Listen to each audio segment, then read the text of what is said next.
ګران کتونکو زه د روشن هیلث کیر سنټر ته چې کله لاړم او هلته چې ما هغه ماشومان ولیدل هغه خلک تاسو په دې سکرین باندې وینئ تاسو یقین وکئ چې زه حیران شوم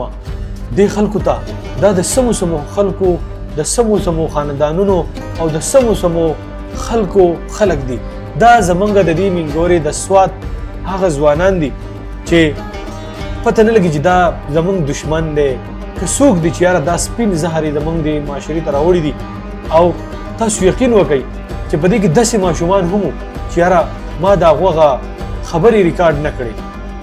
ما وی یاره د دې ماشومانو که زه د چهرې ریکارډ کوم او په سکرین راځي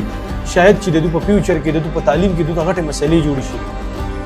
او د یو څو ماشومان سره ما خبرې کړي دي تاسو هغه واورئ چې دا ماشومان څه وایي زما ثناءالله علوم دی او د بارما اوسېدونکی یم دا ایس داسې نشه ده چې لکه